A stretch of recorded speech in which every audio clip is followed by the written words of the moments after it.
고린도전서 13장 13절입니다. 신약성경 279쪽이 되겠습니다.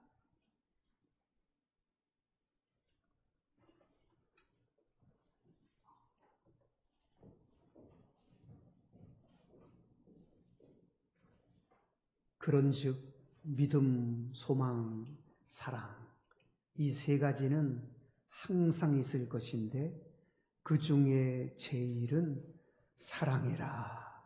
아멘.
아멘. 하나님 아버지 감사합니다. 귀한 찬양을 통하여 하나님께 감사와 찬양과 영광을 올려드리게 해주신 것 너무도 감사합니다. 이 시간 말씀을 베풀어 주옵소서. 예수님의 이름으로 기도하옵나이다. 아멘. 우리 한국교회 교인들을 향해서 어느 단체에서 설문을 조사했습니다.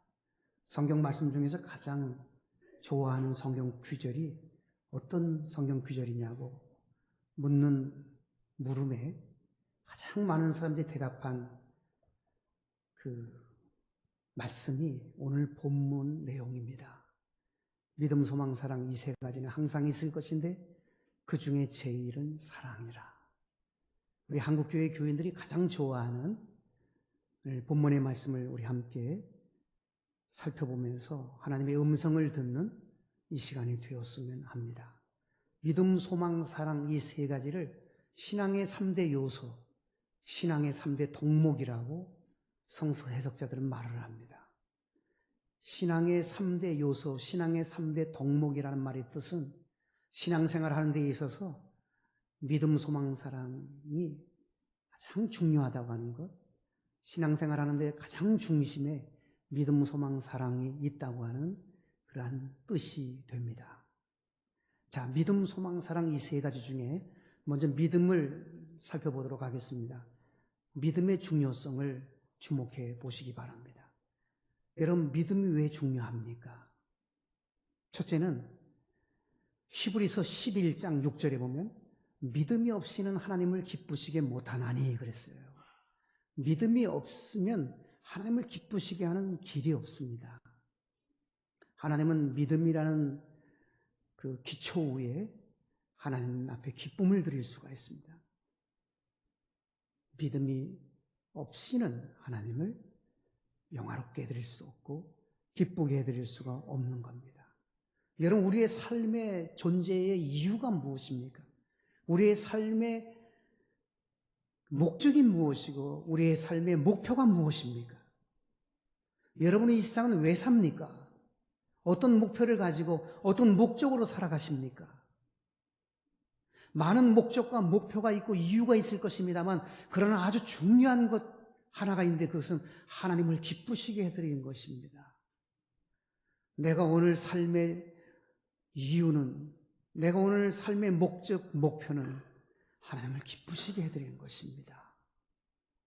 그런데 믿음이 없이는 하나님을 기쁘시게 할 수 없다 했습니다. 믿음이 얼마나 중요한지 알 수 있습니다. 그리고 믿음이 참으로 중요한 것은 믿음이라는 통로를 통해서 은혜와 복이 우리에게 옵니다. 하나님은 믿음을 통해서 우리에게 은혜 주시고 믿음을 통하여 우리에게 복을 주시는 하나님이십니다.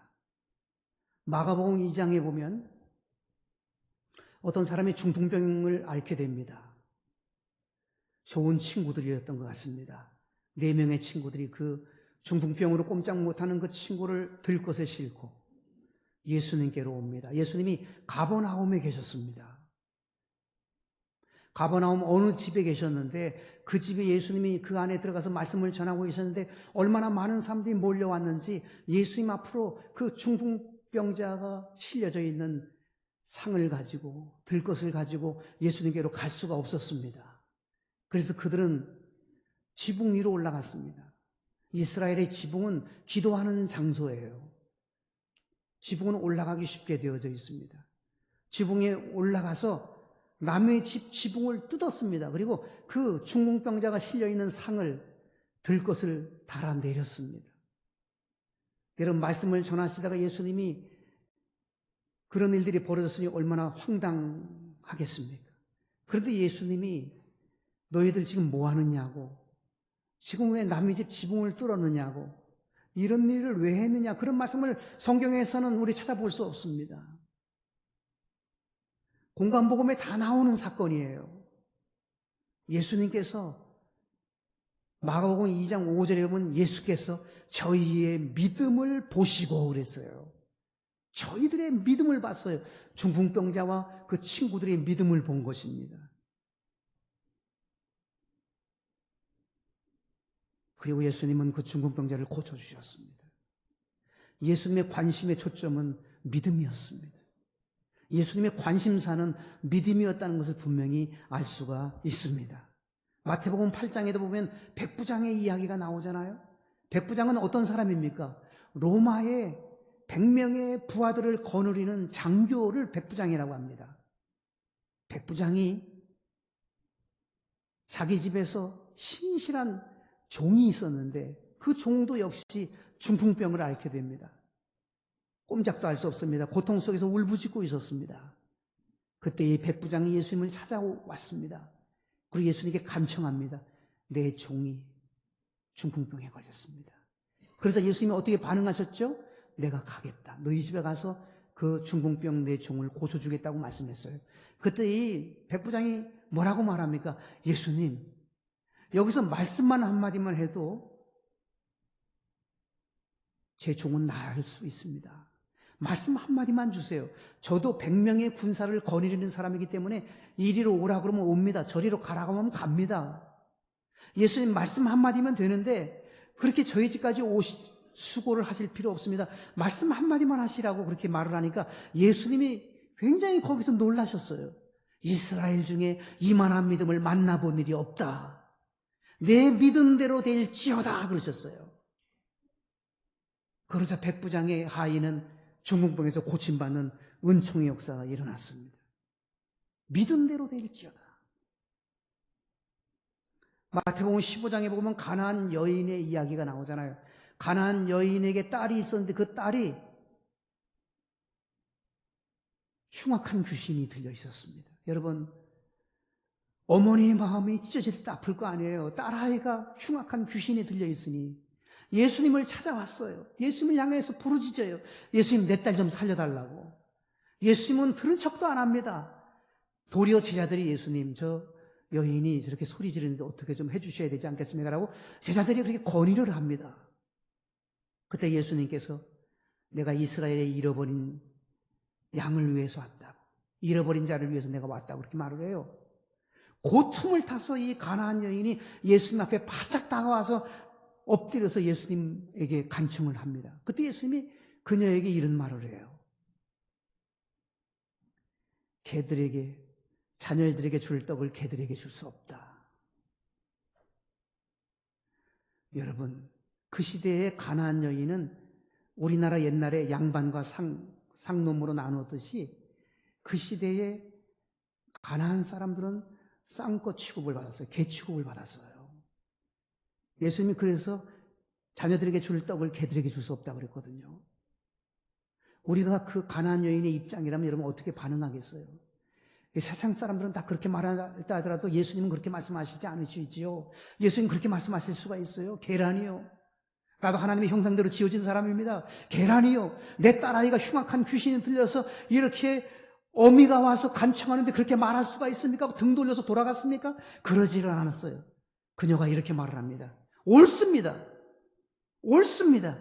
그러나 개들도 제 주인의 상에서 떨어지는 부스러기를 먹습니다. 부스러기라도 달라고 말을 합니다. 예수님이 놀라셨습니다. 내 믿음이 크도다. 내 소원대로 되리라. 축복하셔서 그 딸이 고침받게 되었어요. 어떤 사람이 믿음이 큰 사람입니까? 조그만 말을 듣고 예수님의 말을 듣고 예수님이 그럴 수가 있냐고 등 돌리고 갔다면 큰 믿음의 사람은 아니었을 것입니다. 옳습니다. 예수님 말씀 다 맞습니다. 부스러기라도 달라고, 땅바닥에 떨어진 그 부스러기도 먹는 그 강아지처럼 부스러기라도 먹겠다고 하는 그것 보시고 예수님이 극찬을 하신 거예요. 그런 이야기들이 성경에 얼마나 많이 나오는지 모릅니다. 마가복음 5장에 보게 되면 12의 혈루증 여인의 이야기가 나와요. 12년 동안 혈루증으로 고통당하는 여인입니다.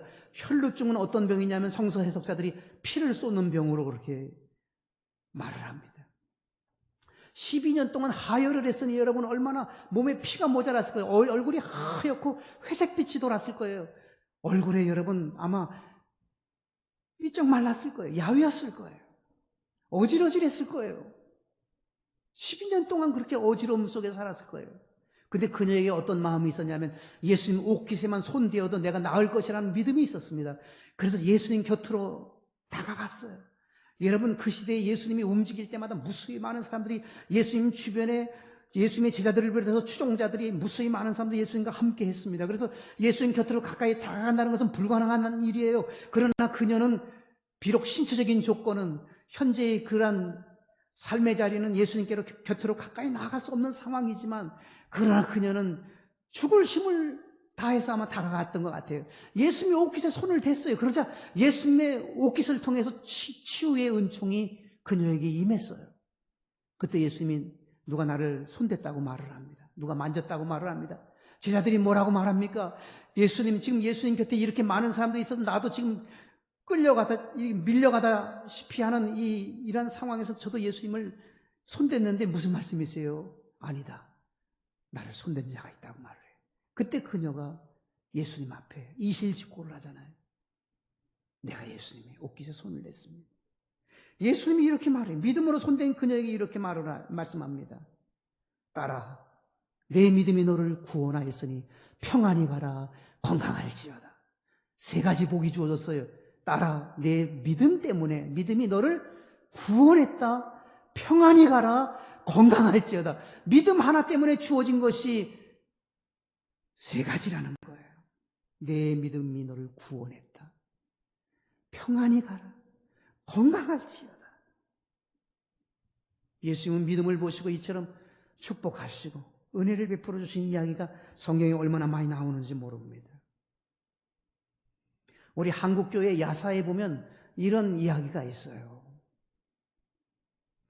옛날에 어느 장로님 집에 며느리가 아기를 이제 곧 낳게 되었습니다. 오늘날에는 아기 낳게 되면 병원으로 가기 때문에 불편하지 않지만 옛날에는 말이죠. 시골 교회 목사님이셨는데 그 교회였는데 집에서 아기를 낳는데 밤 12시가 넘었는데 진통이 오기 시작한 거예요, 며느리가. 그 장로님이 다급하니까 목사님하고 사모님을 부르라 그래서 사람을 보내서 목사님, 사모님을 모시고 왔습니다. 사모님은 산모 바로 곁에 붙어서 이제 순산하도록 돕고 있었고 목사님은 가까이 들어갈 수가 없어서 툇마루에 앉아서 우리 하나님께 예배드립시다 하고 찬송을 불렀어요. 지금의 찬송가가 그 찬송이 지금의 544장이에요. 그 가사에 보면 1절에 보면 울어도 못하네 이런 가사예요. 울어도 못하네. 산모가 막 그냥 울어요. 울어도 못하네. 2절은 가사가 힘써도 못하네. 산모가 힘을 써도 못해요. 가사처럼. 3절입니다. 참아도 못하네. 진통 때문에 참고 참지만 참아도 못해요. 4절은 이런 가사입니다. 믿으면 되겠네. 산모가 아멘 그러더니 아기가 응아 하고 태어났어요. 믿으면 되겠네. 그렇습니다. 울어도 안 되고 힘써도 안 되고 참아도 안 되지만 믿으면 되겠네. 예수님 말씀했습니다. 할 수 있거든이 무슨 말이냐? 믿는 자들에게 능치 못할 일이 없느니라. 마가복음 9장 23절입니다. 사람들이 할 수만 있으면 하겠습니다. 그런 말을 했어요. 할 수만 있으면 할게요. 그러니까 예수님이 할 수 있거든이 무슨 말이냐? 믿는 사람은 능치 못할 일이 없느니라 그렇게 말씀하셨습니다. 마가복음 16장 17절 18절에 보면 믿는 자들에게는 이런 표적이 따르니 곧 저희가 내 이름으로 귀신을 쫓아내며 새 방언을 말하며 뱀을 집으며 무슨 독을 마실지라도 해를 받지 아니하며 병든 사람에게 손을 얹는 즉 나으리라. 이 말이 무슨 말입니까? 불가능을 가능케 한다는 말씀이에요. 믿는 자들에게는 불가능을 가능케 하는 능력이 믿음 가운데 있다는 말씀이지 않습니까? 오직 믿음, 오직 믿음, 능치 못함 없겠네. 오직 믿음, 오직 믿음, 오직 믿음, 능치 못함 없겠네. 오직 믿음. 원래 이 찬송가가 복음성가거든요. 그런데 우리 지금 새 찬송가에 수록이 됐습니다. 가사를 조금 바꿔서 수록을 했습니다. 믿음은 이처럼 능치 못함이 없다고 그렇게 말씀합니다. 이처럼 하나님을 기쁘시게 하는 게 믿음이에요. 그리고 믿음을 통해서 우리에게 은혜와 복이 주어져요. 그러니 믿음이 얼마나 중요한 겁니까? 뿐만 아니라 더 중요한 게 있어요. 믿음으로 우리가 구원을 받아요. 믿음으로 하나님의 자녀가 되고 믿음으로 천국 가는 거예요. 에베소서 2장 8절에 보면 믿음으로 말미암아 구원을 받았으니, 분명히 성경은 말씀합니다. 믿음으로 말미암아 구원을 받았으니. 여러분, 우리가 구원받는 것은 공로로 받는 게 아니에요. 여러분, 우리가 구원받는 것은 지식으로 받는 것도 아니고, 여러분, 그렇다고 해서 우리가 선한 일을 많이 했다고 받는 게 아니잖아요. 분명히 성경은 말씀합니다. 믿음으로 말미암아 구원을 받았으니. 믿음으로 구원을 받는 겁니다. 예수님을 믿음으로 말미암아 구원받는 거예요. 그러니 믿음이 얼마나 중요한 것입니까? 믿음으로 말미암아 저주가 축복으로 뒤바뀐 거예요. 지옥이 천국으로 옮겨진 거예요. 여러분, 멸망 영생으로 바뀌어진 거예요. 사망에서 생명으로 옮겨지게 된 것입니다. 믿음이 얼마나 중요한지 몰라요. 신앙생활의 3대 요소 중에 첫 번째 믿음. 참으로 중요한 것입니다. 믿음 없으면 안 됩니다. 믿음 없으면 하나님 기쁘시게 할 수 없어요. 믿음 없으면 하나님 앞에 은혜와 복을 받을 수 없어요. 믿음 없이는 구원받을 수가 없습니다. 예수님을 믿어야 합니다.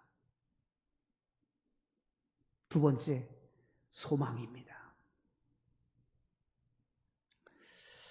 어떤 분이 쥐를 가지고 실험을 해보았습니다. 항아리에, 도관에 든 쥐라는 말이 있는 것처럼 항아리에 쥐를 넣고 뚜껑을 닫아뒀습니다. 그리고 이 쥐가 얼마든지 공기를 들이마실 수 있도록 그런 안전장치를 해놓았답니다. 그런데 쥐가 절망을 보고 얼마 있지 않아서 죽었다는 거예요. 이리 뛰고 저리 뛰지만 살 길이 없어서 절망하고 쥐가 죽은 거죠. 두 번째 실험을 했습니다. 도관에 쥐를 집어넣고 뚜껑을 덮었는데 뚜껑에 구멍을 뚫어서 빛이 그 안으로 들어가게 했답니다. 도관에 든 쥐가 그 빛을 바라보면서 소망을 가진 거예요. 쥐가 죽지를 않더라는 겁니다. 여러분, 쥐뿐만이겠습니까? 우리 사람들도요, 소망을 가지면 우리의 삶이 달라져요. 절망하면 여러분, 우리처럼 쉽게 무너지는 사람이 없어요.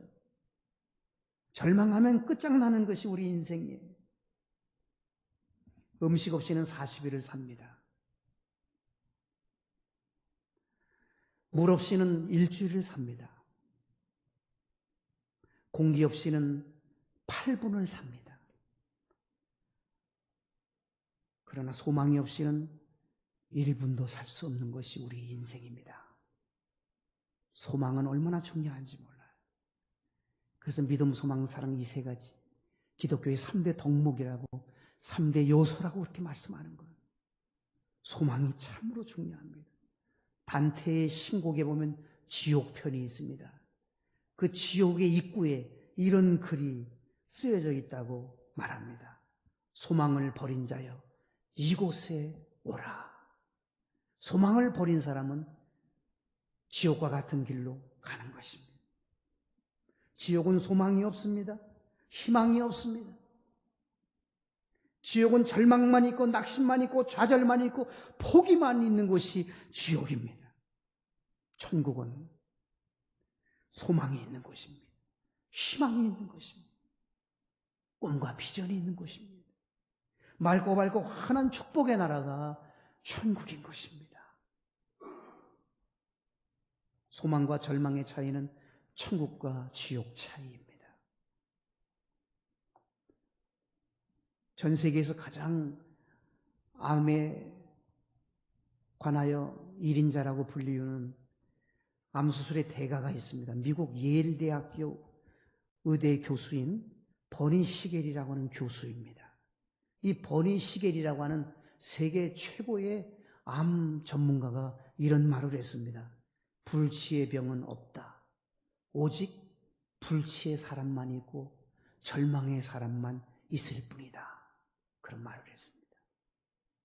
불치의 병이 없대요. 못 고칠 병이 없다는 거예요.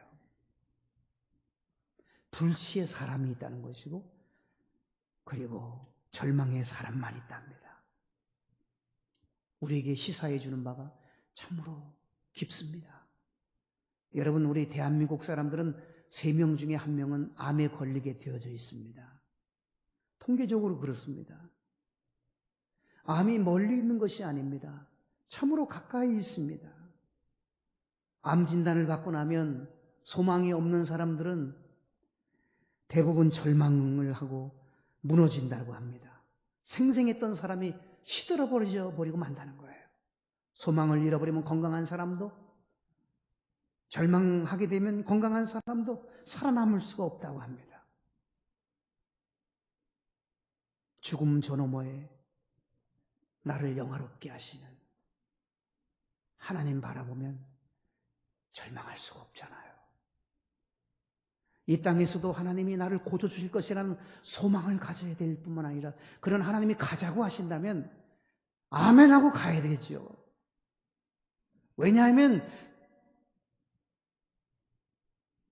저 너머에, 죽음 저 너머에 나를 위해서 예비하신, 하나님이 예비하신 천국이 있어요. 소망의 나라가 있어요. 예수님을 믿어서 의화의 은총을 누리게 하시고 이 세상을 살아가면서 성화의 길을 가게 하셨고 천국에 들어가면서 영화의 복을 누리게 하시는 우리 주님의 그 소망의 주님이 계시기 때문에 우리는 죽음 앞에서도 소망을 붙들 수 있고 죽음 앞에서도 절망하지 않습니다. 죽음 앞에서도 우리는 하나님 바라보며 소망의 나라를 바라보면서 우리는 나아갈 수가 있는 것이지 않습니까? 눈 감았다 눈을 뜨면 천국인 거예요. 가자 그러면 아멘하고 눈 감고 눈 뜨면 천국인 겁니다.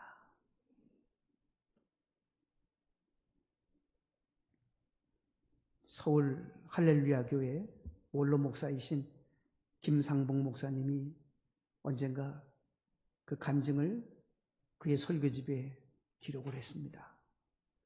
김상봉 목사님의 친형님이 장로님이신데 그 친형님 장로님이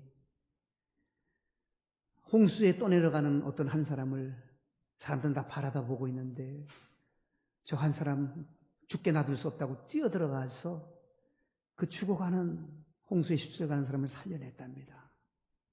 근데 사람은 살려냈지만 후유증이 와서 이 장로님이 말이죠. 몸이 굳어져 가는 거예요. 몸이 완전히 마비 증세가 생긴 거예요. 전신마비. 의사 선생님들이 하시는 말씀들이 살 가망이 없습니다. 그렇게 다들 말을 합니다. 서서히 죽어가더라는 거예요. 얼굴 색깔도 완전히 회색빛으로 바뀌어져 가더라는 거예요. 그런데 마지막으로 용하다고 하는 소문을 들었어요. 부산의 동래구에 있는 예수님 잘 믿는 의사를 찾아갔습니다.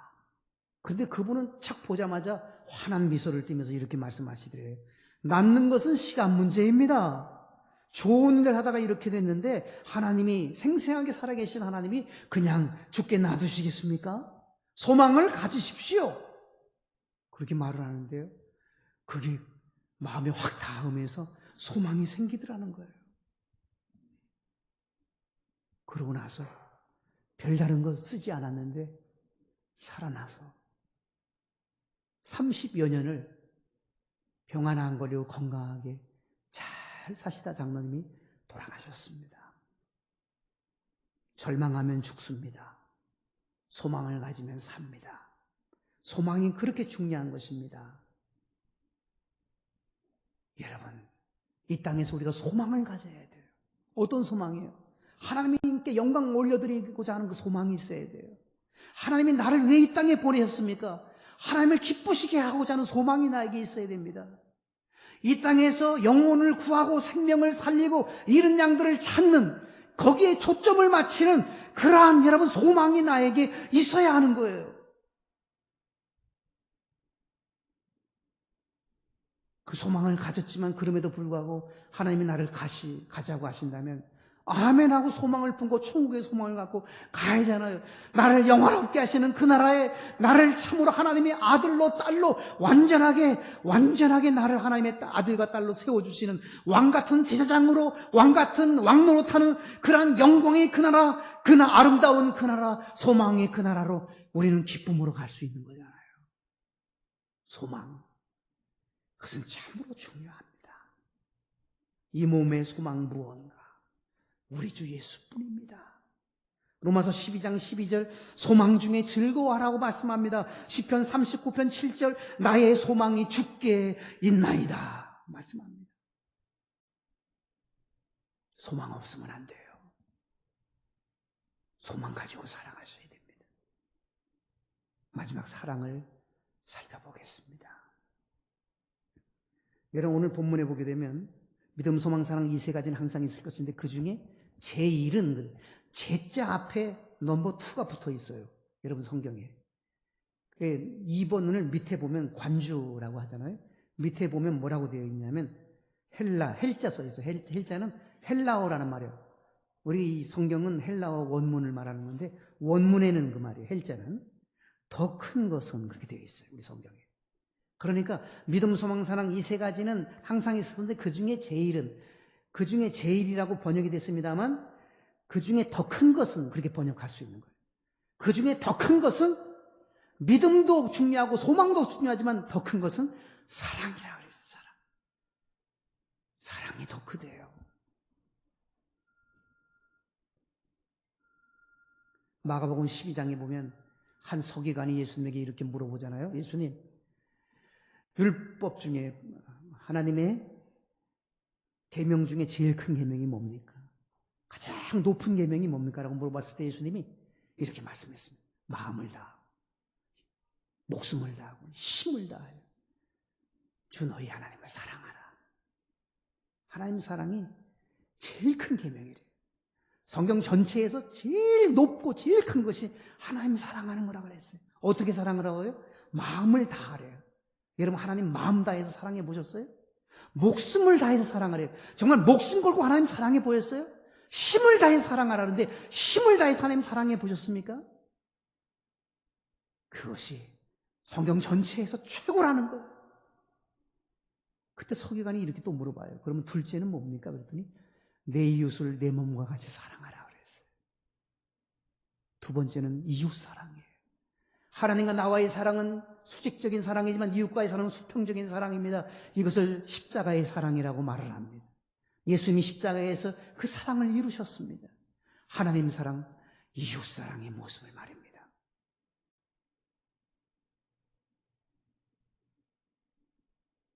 누가복음 10장에 보면 예수님이 선한 사마리아인의 이야기를 하시잖아요.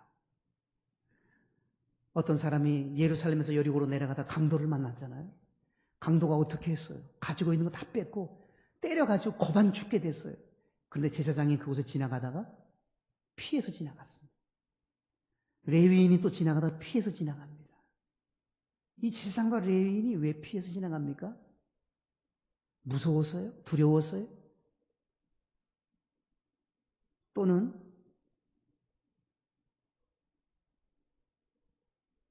그 상황에서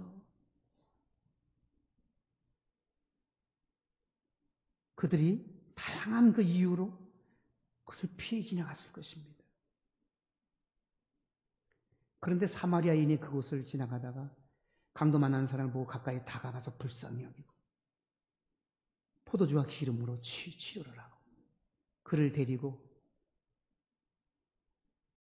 고칠 수 있는 곳에 데려가서 가지고 있는 돈을 주면서 고쳐달라고 하고 더 들어가면 내가 돌아올 때 갚겠노라고 말을 하고 그 사람을 맡기죠.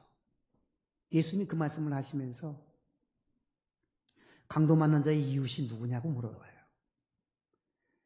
강도 만난 자의 이웃은 사마리아 사람이라고 말을 합니다. 사람들이. 그때 예수님 뭐라 그러셨죠? 너희도 이와 같이 하라.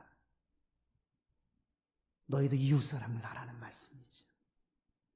강도 만난 이웃을 사랑으로 긍휼히 여기고 자비를 베풀고 그들을 도우라는 것이죠. 이웃사랑, 하나님의 사랑. 이것이 믿음도 귀하고 소망도 귀하지만 그것보다도 제일이고 더 크다는 거예요. 이 제사장과 레위 사람들은 피해서 지나갔는데 제사장과 레위 사람들은 얼마나 믿음이 좋은 사람이에요? 얼마나 소망이 많은 소망을 가지고 살아가는 사람 아니에요? 믿음도 좋고 소망도 좋지만 이들은 사랑이 없었어요. 예수님은 사랑이 더 큰 것이라고, 사랑이 제일이라고 분명히 말씀을 하셨습니다. 이웃사랑, 그리고 하나님의 사랑, 우리에게 있어야 합니다. 첫째가 하나님의 사랑이고 둘째가 이웃사랑이라고 그러셨습니다. 열왕기상 3장 3절에 보면 솔로몬이 여호와를 사랑하고 그런 구절이 나와요. 솔로몬이 여호와를 사랑했대요. 그런데 4절에 보면 열왕기상 3장 4절에 보면 그 사랑이 무엇으로 구체화됐습니까? 일천번제로 구체화돼요. 일천번제로 구체화되고 나서 그 다음 5절에는 뭐가 나와요? 하나님이 나타나셔서 솔로몬에게 내 소원이 뭐냐 물어봐요. 하나님 사랑하니까 그 사랑이 예배로 드러나니까 내 소원이 뭐냐고 찾아가서 물어봐요. 그때 솔로몬은 지혜를 달라고 말씀을 드리니까 전무후무한 지혜의 복을 솔로몬에게 주었습니다. 출애굽기 20장 6절은 말씀합니다. 나를 사랑하고 내 계명을 지키는 자에게는 천대까지 은혜를 베푸노니라. 천대까지 하나님의 은혜가 베풀어지는데 하나님이 사랑하는 가문을 통해서 하나님이 그 은혜를 베풀어 주신다고 그러셨습니다. 시편 145편 20절은 말씀합니다. 하나님을 사랑하는 자를 하나님이 보호하신다고 그랬어요. 시편 91편 14절은 말씀합니다. 하나님이 가라사대 저가 나를 사랑한 적 내가 저를 건지리라. 건져주신다고 말씀했습니다. 잠언 4장 6절은 말씀합니다. 하나님을 사랑하는 자 하나님이 지켜주신다고 그렇게 말씀했습니다. 눈동자처럼 지켜주시고 악한 것들이 건드리지 못하도록 지켜주시고 생명싸개로 싸매서 지켜주시고 머리털 하나 상하지 않도록 하나님 사랑하는 자를 하나님이 지켜주신다고 하셨습니다. 잠언 8장 17절은 말씀합니다. 하나님을 사랑하는 자는 하나님의 사랑을 입게 된다고 그랬습니다. 여러분, 하나님은 이 세상의 모든 사람들을 다 사랑해요. 근데 그건 일반적인 사랑이에요. 하나님을 사랑하는 자들만은 많이 특별하게 하나님을 사랑합니다. 하나님의 사랑은 두 가지입니다. 일반적인 사랑과 특별한 사랑이 있어요. 하나님은 누구나 다 사랑해요. 예수님을 안 믿어도 사랑해요. 예수님을 안 믿는다고 그 집에 햇빛을 안 비칩니까? 예수님을 예수님을 모른다고 그 가정에 여러분 하나님께서 저주를 퍼붓겠습니까? 그러지 않습니다. 믿는 사람과 똑같이 동일하게 주시는 일반적인 사랑이 있습니다. 그러나 특별한 사랑이 또 있어요. 하나님 사랑하는 사람에게만 주시는, 하나님이 특별히 주시는 사랑입니다. 하나님 사랑하는 사람, 하나님이 책임져 주시는 것입니다. 고린도전서 8장 3절은 말씀합니다. 누구든지 하나님을 사랑하면 그 사람을 하나님도 알아주시느니라. 하나님이 알아주시는 사람은 하나님의 사랑하는 사람이에요. 하나님이 기억해 주시고 하나님이 잊지 않으신다는 것이에요. 로마서 8장 28절은 말씀합니다. 하나님을 사랑하는 자, 곧 그 뜻대로 부르심을 입은 자들에게는 모든 것이 합력하여 선을 이루니라. 하나님을 사랑하는 자는 모든 것이 합력해서 선을 이룬대요. 모든 것이 합력해서.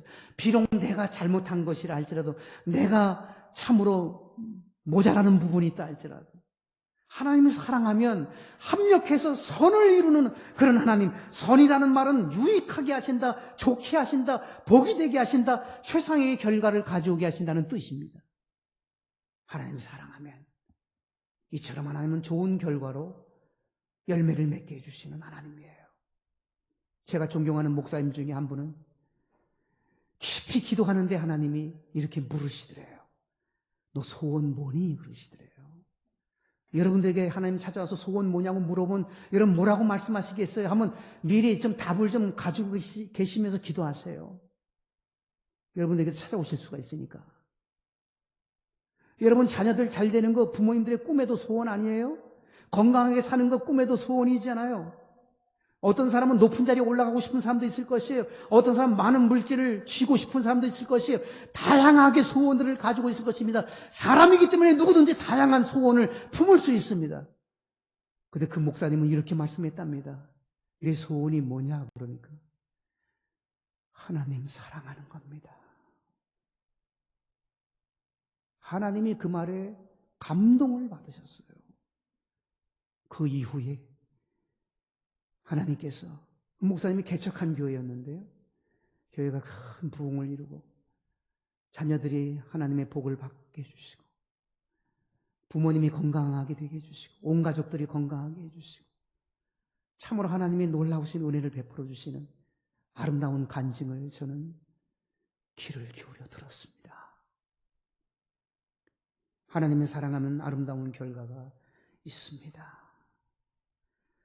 마음을 다하고 성품을 다하고 힘을 다하여서 여호와를 사랑하라. 여호와 하나님을 사랑할 수 있어야 됩니다. 사랑합니다 나의 하나님, 사랑합니다 아주 많이요.